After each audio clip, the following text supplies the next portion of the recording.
Greetings once again, Shinobi. Duuz-Diz-Din back with more Boruto 2 Blue Vortex, where previously the god trees Jura and Hidari, who is a copy of Sasuke, have infiltrated the Hidden Leaf village in order to find targets that their very beings have decided to search out for. Hidari comes in contact with Sasuke's daughter, Sarada, who with Sumire have come in order to help save Himawari, who is the target of Jura, who was originally looking for Naruto, but sensing the power of the nine-tailed fox, traced his way to Himawari, while Sarada just barely manages to fight off Hidari. The new generation of Inashikacho do their best in order to escape Jura on the back of one of Inojin's cartoon beast scrolls, but in a very familiar looking mental scape, Himawari makes contact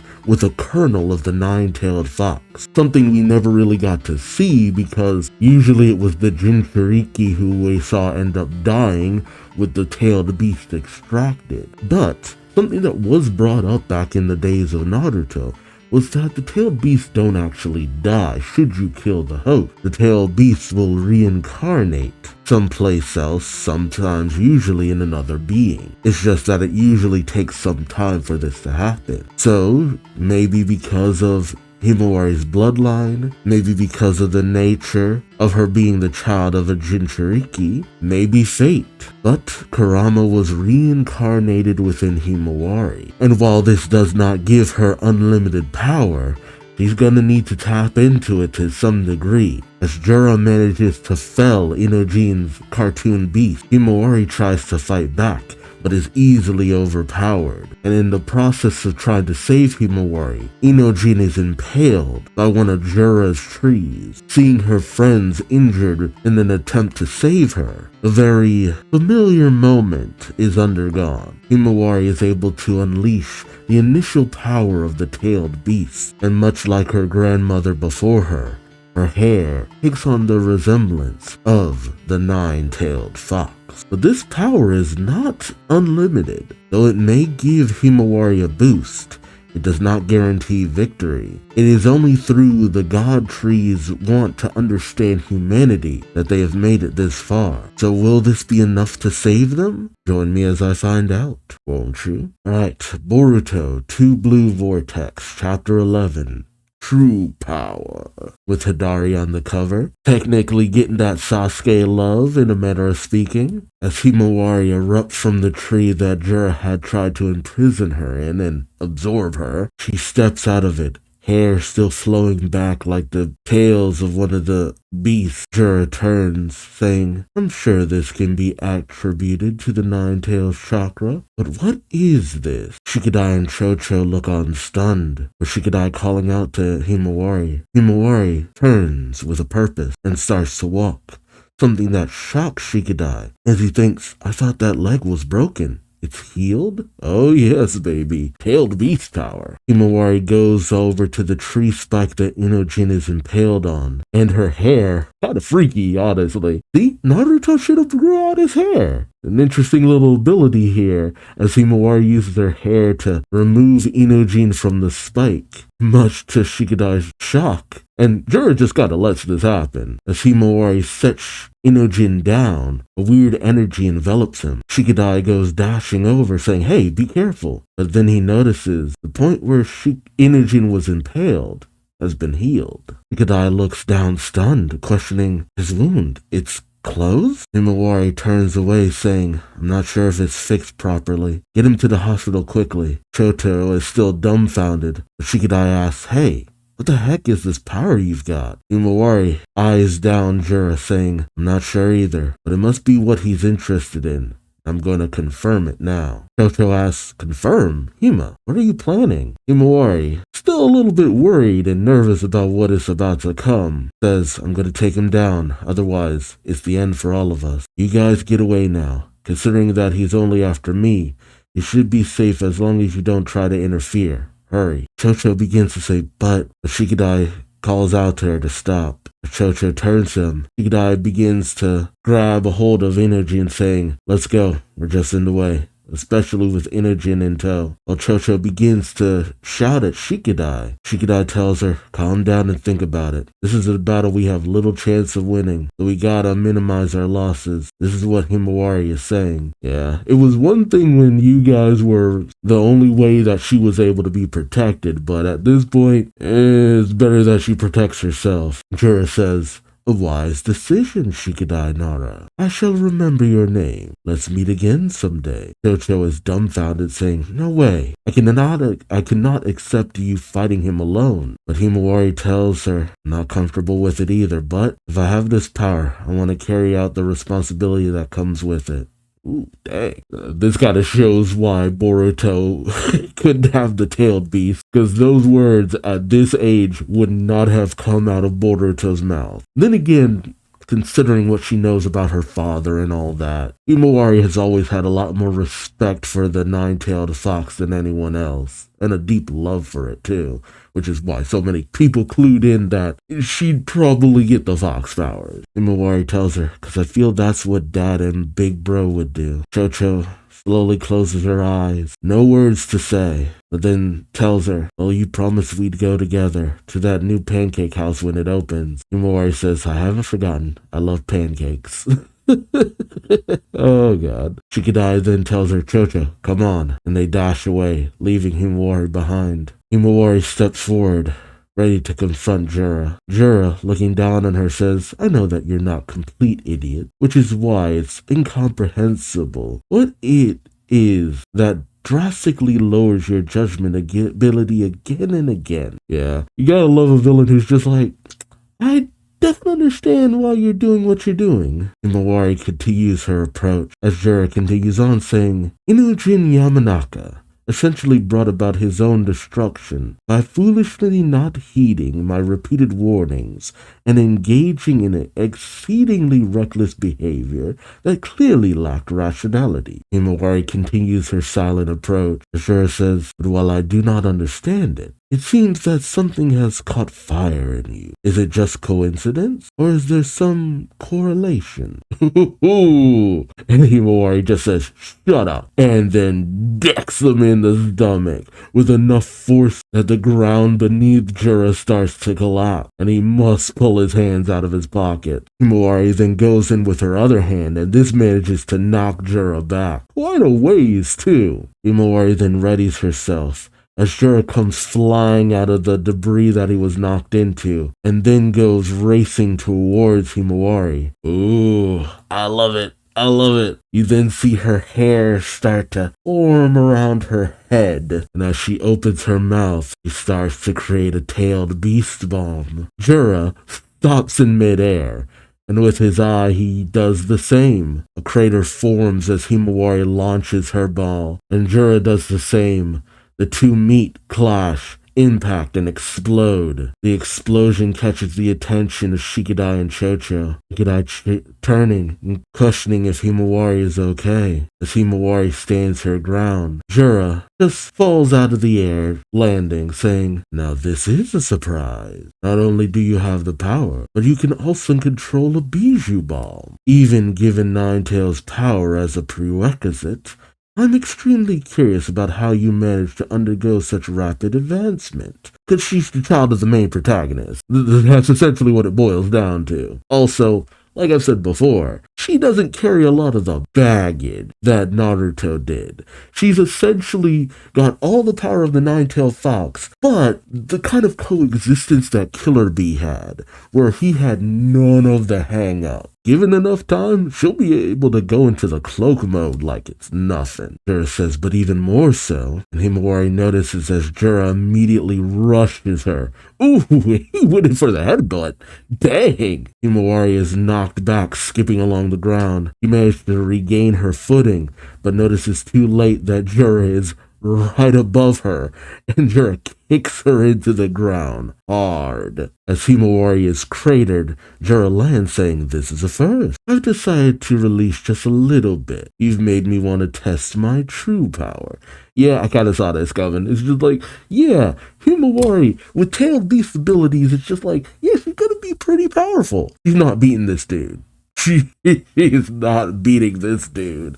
It's just like, against someone with lesser power, Himawari would be dominating. Against this dude, baby girl. Meanwhile, over with Hidari, who was taken off guard by Sarada's Chidori, he's confronted by Konohamaru's Sumire and another leaf ninja. His injury smoldering. Sarada looks down at him, questioning, saying, "That's a fatal wound. You must be in pain. If you answer truthfully, I'll ease your suffering." Dang.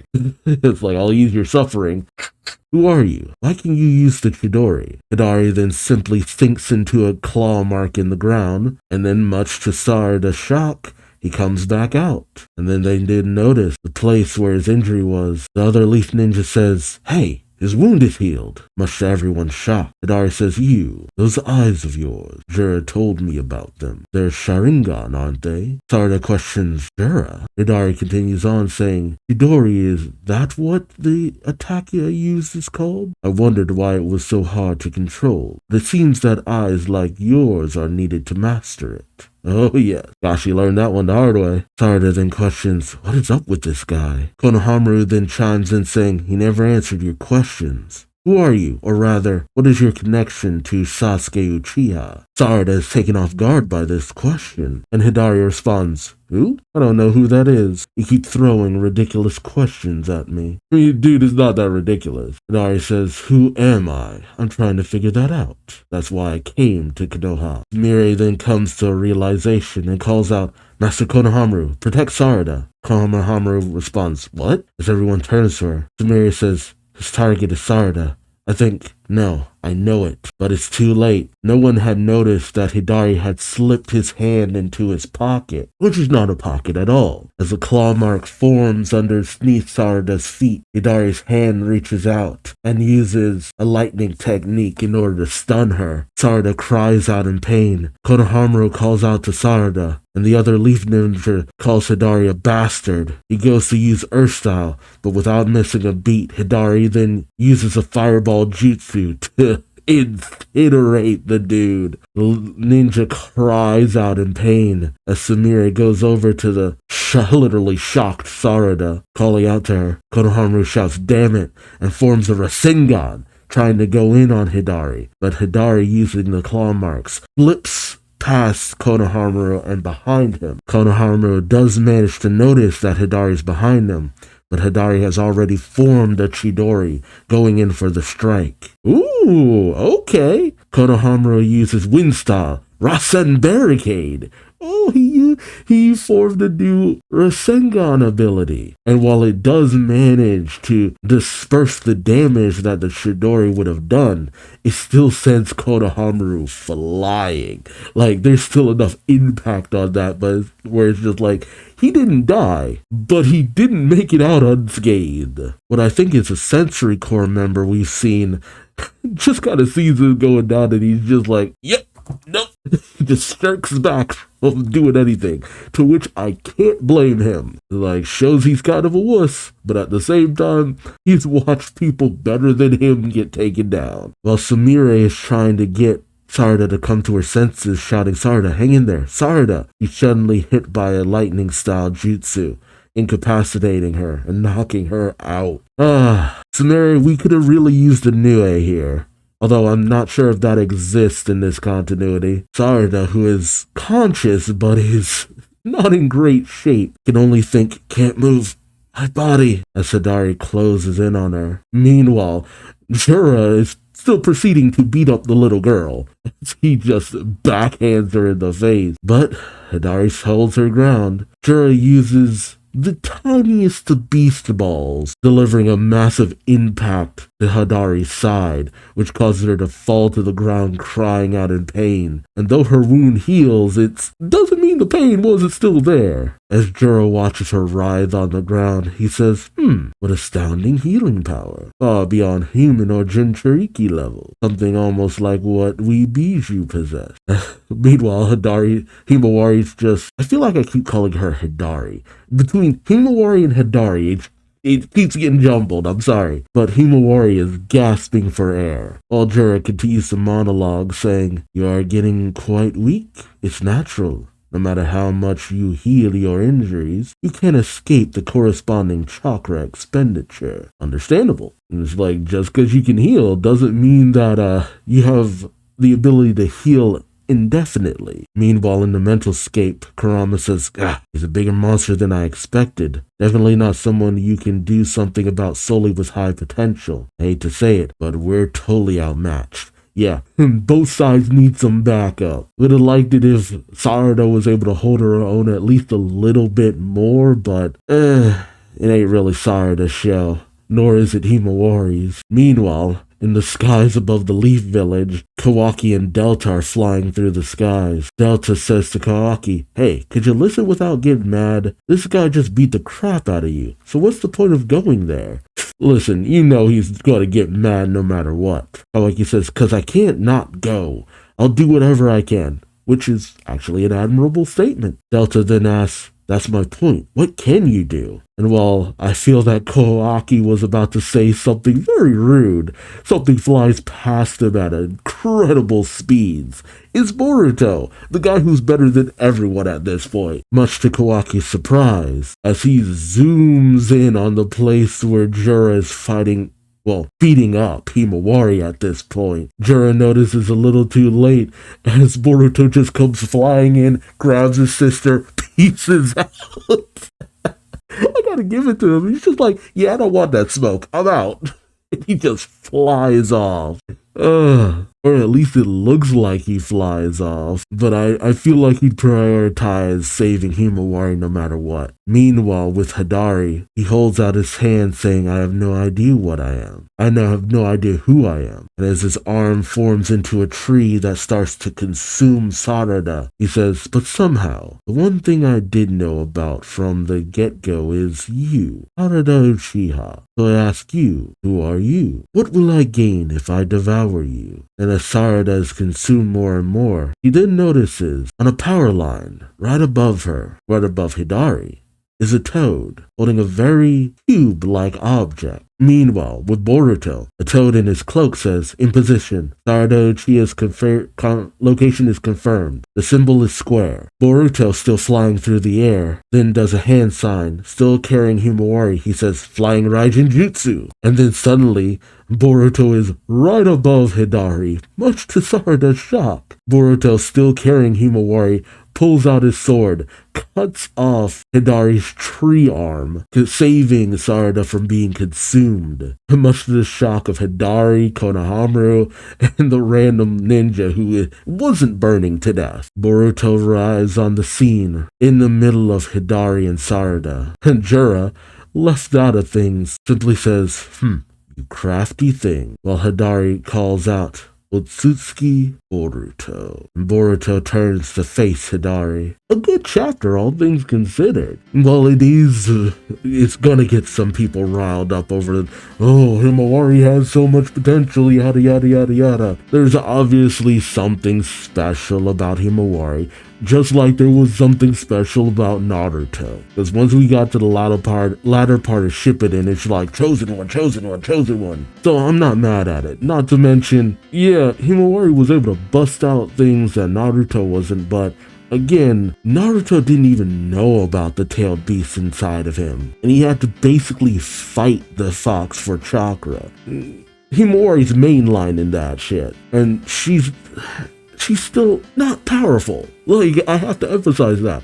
Like, yeah, she's able to at least pull out a Bijou bomb, but it ain't, and it feels like it ain't any more powerful than like a giant Rasengan, which is still pretty powerful, all things considered. But she ain't beating the big bad in this one. With some time and some training, she'll be a force to be reckoned with. Again, because Naruto was at odds with the fox for a good deal of his life. Once Naruto and the fox were on the same page, oh man, the power he was unleashing, baby. I mean, I feel like I don't need to tell you that. But if Himawari can get in some good training, she could be a force to be reckoned with. And honestly speaking, I feel as though, whereas you still have, Boruto has managed to outclass Kawaki so much here. Like, Kawaki looking like a scrub. Even with all of his ability, it's just like, man, Kawaki, you looking mighty sorry lately. But I feel like if Himawari and Sarada can maybe train a little bit together, we've seen what Naruto and Sasuke could do as a team. Get Himawari and Sarada training together, and with enough time and proper training, ooh, they could actually be pulling off some pretty incredible stuff. I mostly say that because it's just like, I'm getting tired of Sarada constantly needing to be saved, you know? But at the same time, if they were easily able to overpower these dudes too fast, it'd be like, I don't know. Because the way it's being portrayed how powerful these guys are, I don't quite want them to be taken out just yet. Take them out too fast, and then it becomes a question of why we should have feared them to begin with. But they're the right level of menace right now, and their want for understanding keeps them from going too all out. It's an excuse, but for me right now, it's a good enough excuse. Would have loved to have seen a little bit more out of Konohamaru though, but I have enjoyed that the best way to get one over on these God Tree guys is usually to blindside them a little bit, and they'll pause because they're just like, that was interesting, and they'll just stop to kind of think about what just happened for a minute. So we'll see how that goes. But so far, very good stuff. But I hope we don't end the whole God Tree menace too soon, because I've actually really liked where this has been going. But the one thing we really do kind of need, Sasuke needs to train Sarada for Sharingan, and Himawari needs to be trained by Naruto for the tailed beast abilities. At least get them to somebody else who could train them. Maybe have Sarada train with Kakashi. Maybe have Himawari train with Killer Bee, or even Gaara, something along those lines. But they need training. It was the one thing I knew I wasn't going to like about a time skip, because the thing about time skips is that, while sometimes some characters seem like they've grown, other characters feel like we just picked up right where we left off. Because either you make them seem too capable, or you make them seem like they're not capable enough, even if they have grown. With the Inoshika show, it's just like, yes, they've grown quite a bit, but at the same time, they weren't going to beat this opponent. Same with Himawari. Same with, Konohamaru. Even though he's gained new abilities and he might have new techniques and this, that, and the other, he wasn't beating this guy. He wasn't beating the big bad. It would have been nice to at least have him show off a little bit, but it wasn't gonna take the dude down. And that's the biggest downside here. So let me know your thoughts in the comment section below. Like, comment, subscribe if you enjoyed the ride. Thank you so much for watching, and until next time, I've been Duuz-Diz-Din, and I hope to see you later. Till next time, take care. Bye-bye.